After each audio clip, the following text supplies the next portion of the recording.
Hey, what's up everybody? This is that Dysfunctional Gamer coming at you at a TG and a career path in video.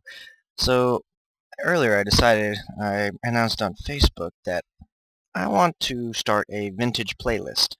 Reason being is, as a, avid gamer for, Jesus, over 2 decades, I still have an appreciation for some of these old games, and what I have here is a game from one of my favorite series of all time, Phantasy Star 3. Now, this game in particular wasn't necessarily a favorite, but I mean it's still part of my series. I never got to finish it, so I figure, you know what? Why not? Might as well go ahead and get it while the getting's good. Um, so gonna go ahead and get started. Okay, so obviously I have gotten a little involved in the game already. I didn't do much. I basically started the game. The guy who I'm controlling, he's supposed to get married to this chick. She got freaking kidnapped. I got put in prison. This other chick helped me escape. Then I had to go and talk to a bunch of people to get clues on where to go. And then I found this cyborg chick who is basically going to be rolling around with me for a while. Excuse me. And, yeah. Now here I am. So, there was this guy here who's like, I'm not going anywhere without a cyborg. He owns a ship. So then you go around to other towns, they say, oh, well, you can get to this town from here, that town from there. And that's one thing about this series. Or rather, I should say older RPGs in general. They require you to actually do stuff. I mean, most modern RPGs, they basically hand everything to you. I mean, they tell you exactly where to go, without even really having to interact with anybody. So a lot of games, the whole interaction with NPCs is eliminated, which is, whatever. I mean, you could still create some, good shit regardless of whether or not you have to talk to everybody. But this game forces you to talk to everyone because it gives you clues. I mean, and one thing, this game was actually very different from its predecessors and the one I came following. Not really sure. I guess they wanted to try something different, because the second game was on the Genesis. The first game in the series was on the Master System. It was actually remade, and I think you can get it on the Game Boy Advance. I can't remember if I beat it. Sadly, it's not on Steam. I imagine it will be someday, but currently it's just 2 through 4. 4 being probably one of the best RPGs I've ever played in my life. Very simple, mind you, in comparison to the games today, but still, back in this day, it was freaking amazing. Not to mention, it also cost about $100 when it first came out. So, I mean, this was probably the one I least liked out of the series because it was so different. But looking back, it's like, you know what? Sometimes you just gotta be different. The premise is great. I mean, you have to do generations. So now we're gonna go to this sunken place. Okay, I guess this is gonna be something that I do later on, much later on. Gotta apparently get some item from this dude, so I have to whoop his ass or something. I don't think I bought enough items to get through this place, but let's see. Yeah, I gained a level. Yeah, I actually played this game some time back. The interesting thing about it, like I said, I didn't beat it. I never actually got far enough. I actually got lost because, I mean, at the time when I first got introduced to it, there was already better games out to play. But now I figure, I'm about to be a designer. I need to be able to appreciate any game. And these poison bastards are really annoying. And I just can't get enough money. Masita in this game, I believe is what it's called.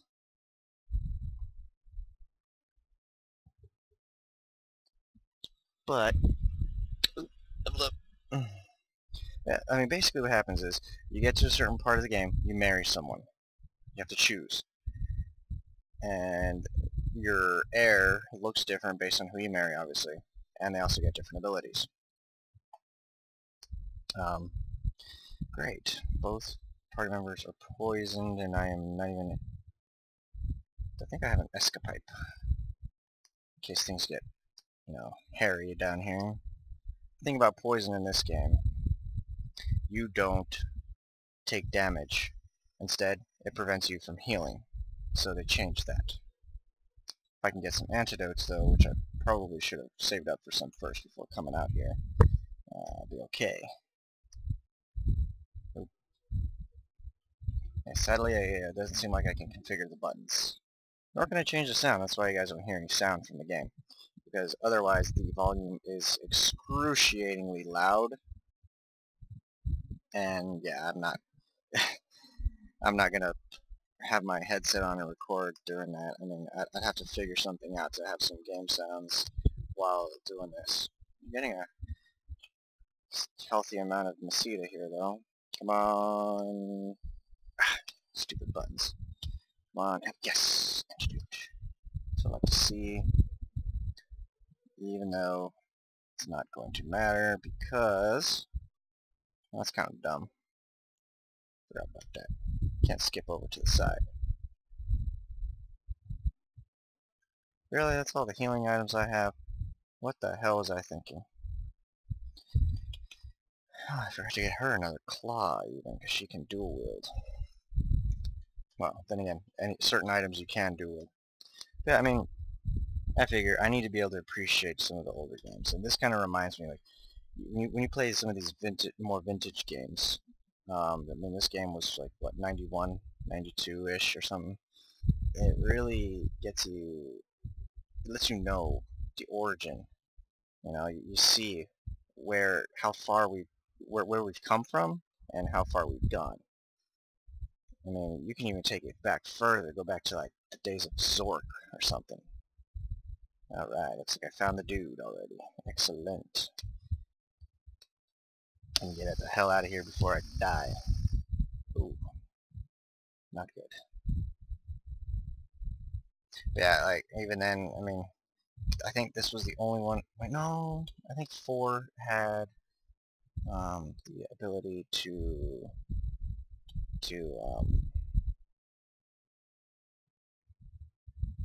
oh, wow, I'm an idiot. This broad could have freaking... Well, alright, that changes things, so now I might be okay. You got the auto attack feature, so for like small battles, if you don't want to bother, messing around. So I think I have to fight this guy.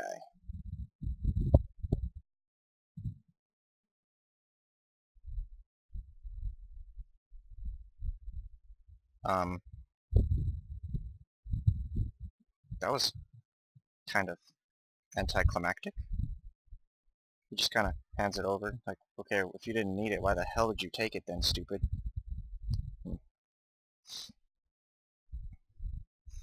Yeah, like the anime, they changed this. Like, say, part 2, when you attacked, you actually saw your character appear in front of the monster and swing or shoot or whatever. But this one, you don't get that. They brought it back in part 4, mind you. I mean, they kind of needed to, because, I don't know. There's something about identifying with your characters more when you can actually see them. Oh, it's a freaking monitor, not a... Yeah, use the Dimate. Heal. And I don't have an escapipe, because I'm a freaking dummy. And I didn't prepare. But, good thing is that once I get out of here, assuming I survive, I will be able to buy more items, buy her another claw, and we'll get further into it. Yay, another level.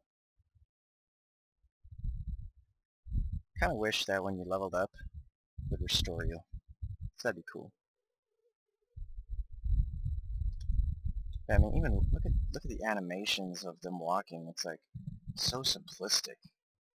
It's like, wow, now these days you see these games that are coming out and it's so realistic when you're walking.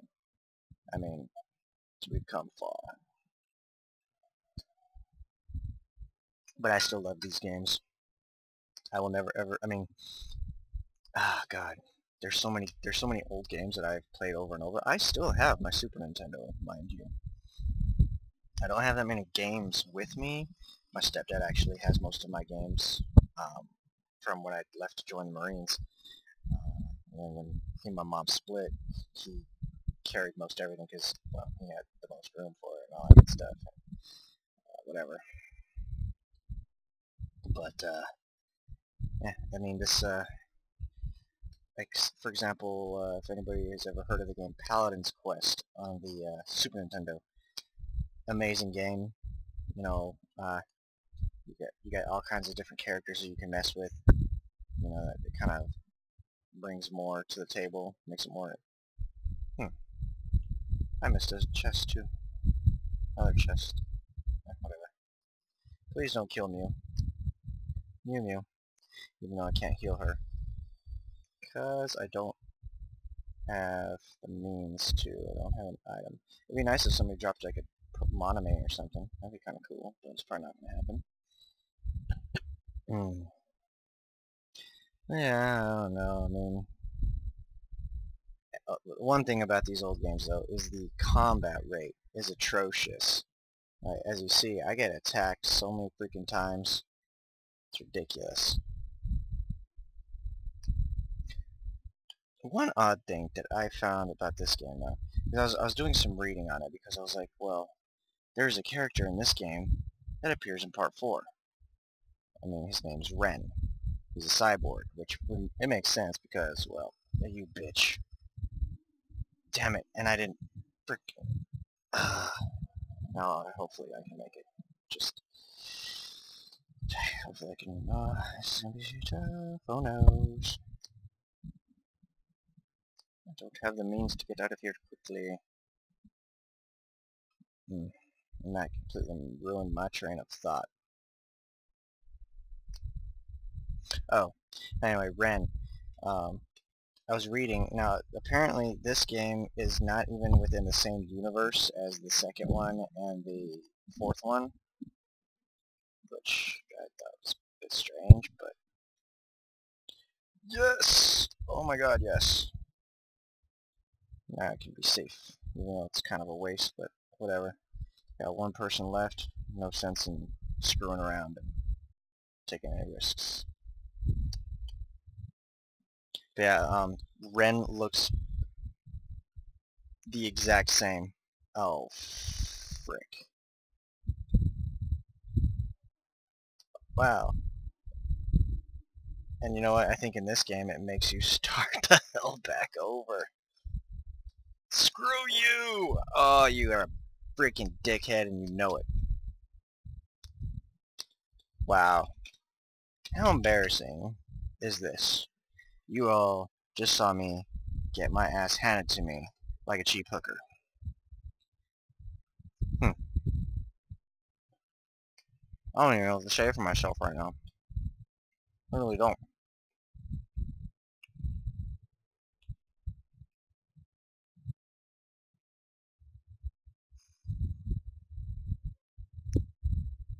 I'm just like, wow, right about now. Well, the good thing is that that dungeon is very small. I know exactly where to go. Do I have anything that I can sell to make my life easier? It appears that I do not. Oh boy. However, what I can do, let's see, I'm going to go ahead and do this. I'll go ahead and pick up some antidotes while I'm at it because she's going to run out of TP. I should have planned better. Granted, I don't have much Masita. At least they're fairly cheap.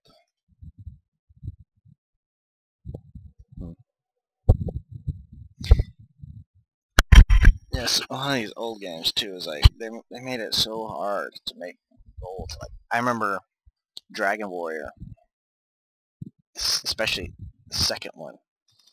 It was practically, and I screwed myself out of physics at the end. Actually, no, you know what I'm gonna do? I'm gonna go out and kill a monster or two until I have 5 Masitas so that I can do this. But yeah, like, say Dragon Warrior 2, you get to a town, and the items there would cost so much freaking gold. It's like, what the like, really? Like, do you really expect me to have that much money? I don't think so. I don't get it, but apparently they'd be thinking he's some rich breezies or something. I don't even know.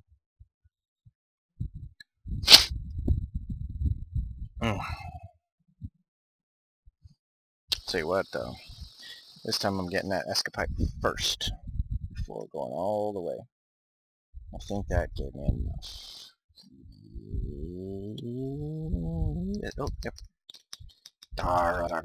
Stop it. But yeah, this game. 4 possible endings, supposedly all very subtle differences. That's not important to me because, you know, I'll do it. My issue is the fact that I get a whopping 2 save slots. Now, according to Steam, I have 5. I'm not sure. Ah, frick balls. I didn't save, so hopefully I don't die. Because I have no gold now. I no Masita. Anyway, Steam says I have 5 save slots. Whereas, gotta talk to the guy. God, I am just not on it today, am I? Anyway, the in-game, you have 2 save slots. Now, being that you have to make a choice every generation on who you're gonna marry, it's like, why would you only give 2 save slots? I mean, that's just asinine. I mean, really? That means that you basically have to play through, I mean, I'm basically gonna have to have a save right at the end of this generation, just before I have to pick who I'm gonna marry. And then, right after that, I gotta go even further. So basically, I pick who I want to marry. Boom. Alright, done. And then I have to play through it and beat it.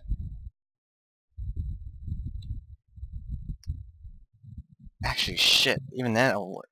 I'll have to play through the second generation again, even to pick the second third generation wife that I didn't pick the first time. So now I suppose you can see where this is going. So I have to play through it. The first people I pick between marrying is it's Maya, I think it is, and Lena. So I marry one or the other, and that's that.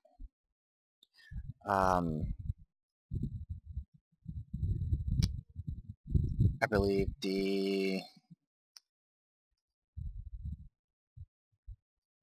okay, so say I marry her name's Maya. I marry her. The son is named Ain or some shit like that, and when I finish his playthrough, I have to marry somebody else, and then he has 2 possible sons depending on who he marries. Now 2 save slots.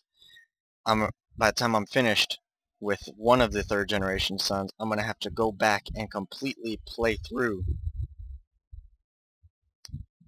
all over again, unless I don't ever turn off the game when I do that, because otherwise I'm not gonna.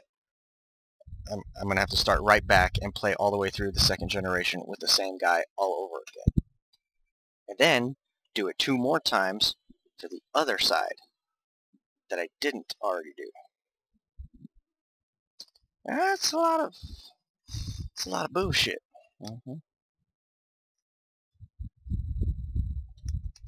That's a lot of playthroughs in this game. I mean, the game isn't technically all that difficult. The thing that makes it hard and a grinder is the fact that you don't get much money at first, and things get expensive, and that's really the only tough part. The good thing, however, is that the cyborgs stay with you the whole time. So Mew and Ren stay, well, when I was reading, it doesn't say anything about Ren. I imagine, actually, yes, it does, because there's a solo guide where you can play as, they're like, it's like a challenge. You play as one of the cyborgs only. You have to solo it as one of the cyborgs after a certain point in the game. It's basically just like, you know, a master challenge or some shit. So, because they retain their levels, their strength, all that good shit, in a way it makes the game a little bit more manageable. So it's a little bit faster. I mean, and honestly, you can over-level at the beginning of this game, because there's a part where you can get some of the best equipment in the game. It kind of makes it easier for you. But, I mean, considering I'm going to be recording this, am I really going to sit there and just grind out levels until my face turns blue? Probably not. That would be pretty freaking boring. I mean, I used to grind out levels all the time, but am I going to over-level to that degree? I don't think so. I mean, if this was like, you know, playing an emulator and you can super speed that bitch, then okay, maybe. Because that's how you do it. I mean, if you want to over-level, I mean, you could take an old school, you know, turn-based RPG and just go nuts. And then as soon as you want to stop, you know, you slow it down and then do what you gotta do. Another level. See? Doing much better this round because I actually bought the items to prepare and not to be a dummy.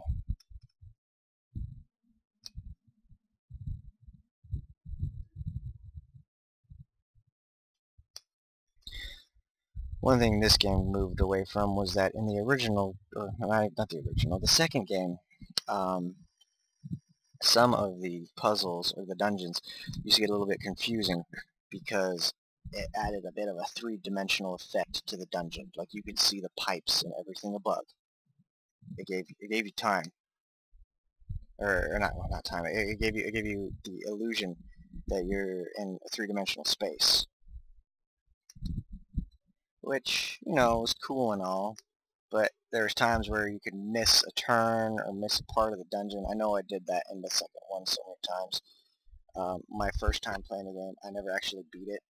I didn't actually beat that game until the re-release on the portable, because I got close to the end of the game and I got lost. And then I forgot, I didn't play it for a while. I forgot where I was, and yeah, I didn't feel like playing through it all over again. And that was when I was much younger. I was probably like 10 or 11 when that happened. But, you know, I plowed through it on the portable while I was deployed, you know, during my free time. I had some quiet time, I'd just play it on my freaking Game Boy Advance or whatever it was that I had. I'm pretty sure it was Advance. Yeah, sounds about right. And the ending was really freaking weird. Like, I still don't know if they ever brought it to a close. I mean, supposedly it was a cliffhanger, and part 4 is supposed to bring it to a close. I don't think it did, because it basically puts you in this outer space area where you're essentially talking to Earthlings who are the real people, and they're basically controlling everything or some shit. Oh, shit, I should have said spoiler alert. My bad. Well, you probably didn't even catch half of what I said anyway, since I'm just kind of droning on. But, yeah, I mean, I don't remember anything being resolved. And I really wish that they would make a traditional Phantasy Star game again.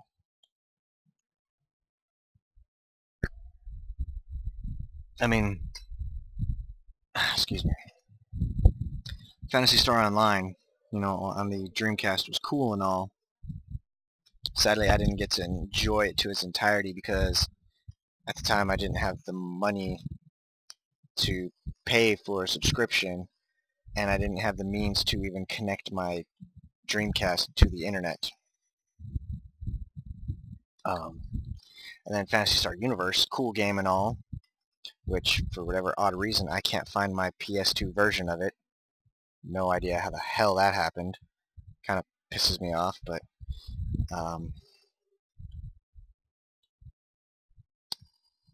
yeah, very different games. I mean, those are more MMO-oriented games. Still good games, mind you. But, like, what I found hilarious is that Phantasy Star Universe, if you want to play it online, is a $15 subscription fee. It's like, are you freaking kidding me? $15 for that? For that game? It's not even a true MMO. It is not even on par with, you know, like Rift or WoW or Terra or even Tor. I mean, it's just not there. It's like, why would, how, no. Just no.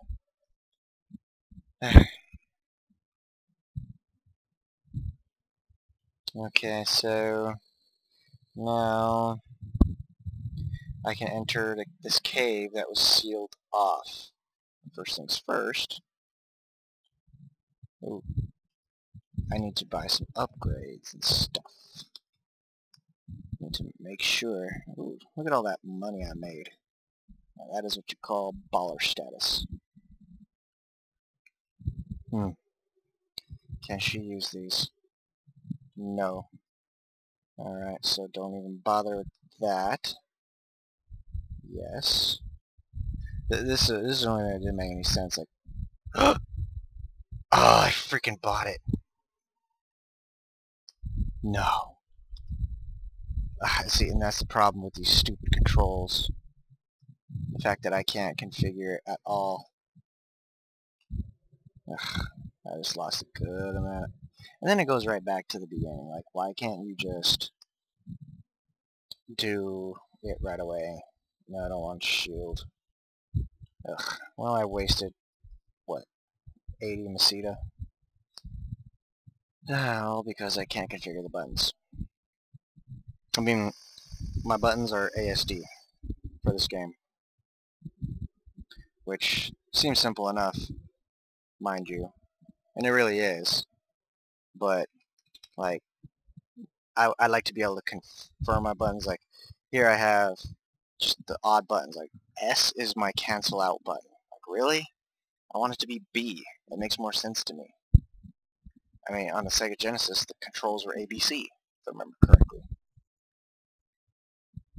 I mean, I would rather use ABC on my freaking keyboard, but I can't configure it. I mean, if somebody knows how to do it, please, I beg you to share that information with me, because I can't figure it out. I mean, obviously the in-game does not have the means to do it. So, and I didn't see a method in Steam. I mean, there's a certain level of options that you can mess with, but it didn't look like any of them said controls. So I was like, wow. Pretty lame, if you ask me. Anyway. Does she have a ribbon? Yes, she does. Okay, so she has everything she needs. So now, I'm going to go ahead and remove this here poison, and we're going to have a visit to the inn, and we are going to head to this freaking stupid sealed cave.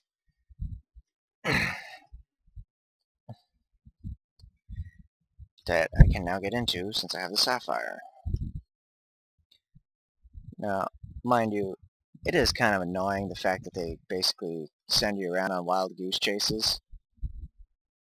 I mean, it says, oh, you can go here. Oh, but you can't get in there because you need this. Oh, so it's sealed off. Well, son of a bitch, what the hell? Like, do I look like I have the time to sit here and run around back and forth, back and forth, back and forth, back and forth, back and forth?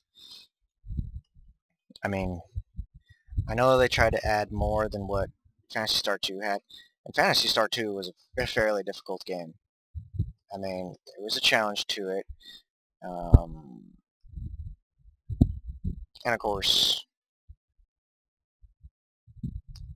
there was one character who essentially sucked, but there was a way to keep her alive, or bring her back, rather. I mean, like, if you... Like, she's supposed to die because she takes a hit for you, or some shit. But if you use a resurrect potion on her before the fight is over, she doesn't actually die. So, oh, it's freaking controls, man. Here I am thinking I, used this and I didn't. Definitely save the game because I don't feel like going through that dungeon a third time. That's the thing about these games. It's like save often. I mean, I don't know why they didn't do it to where where you just start right back in your last, save, or your the inn, last place you stayed at. Because to me that would make more sense. Um, Forcing you to start all the way over from your absolute last save, that's just, to me, kind of asinine. I would prefer to take the penalty to my money and go from there. Definitely get one of these.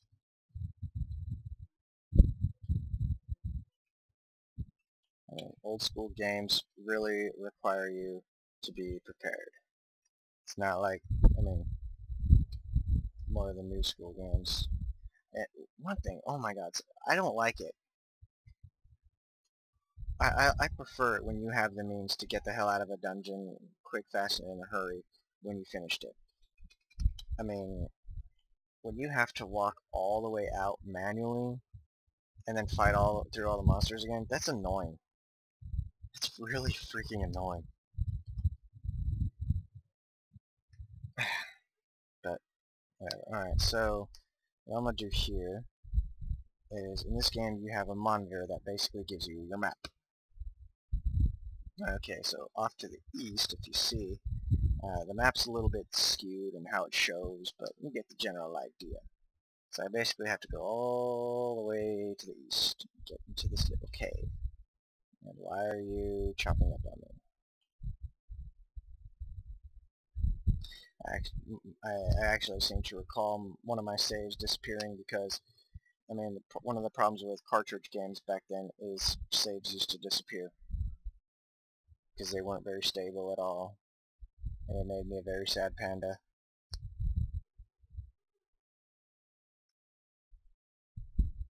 But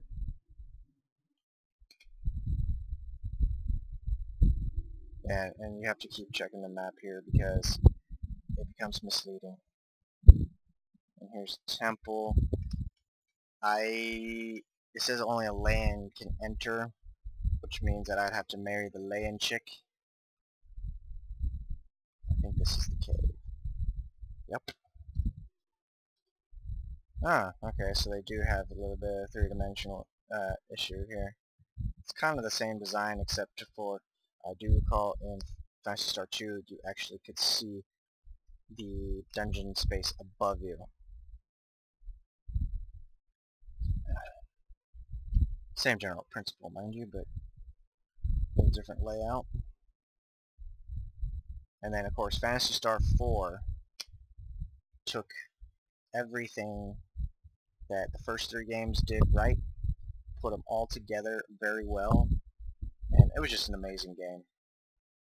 I mean, I loved that game. That'll be my next so-called vintage game. What year was that? I want to say 95? I'm not sure.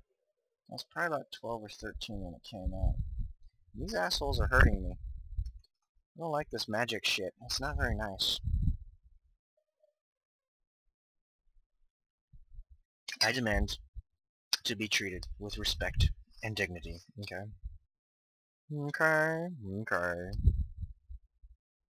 Alright, so now I have the means to heal.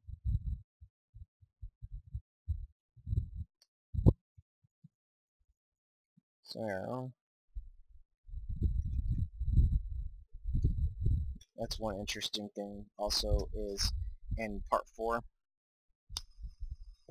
She's gonna die. I don't want her dying, so let's go attack you.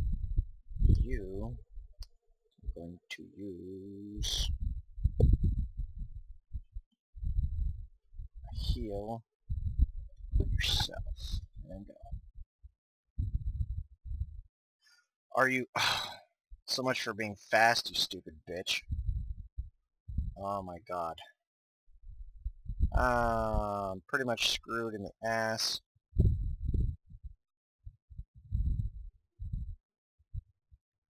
I'm so mad right now.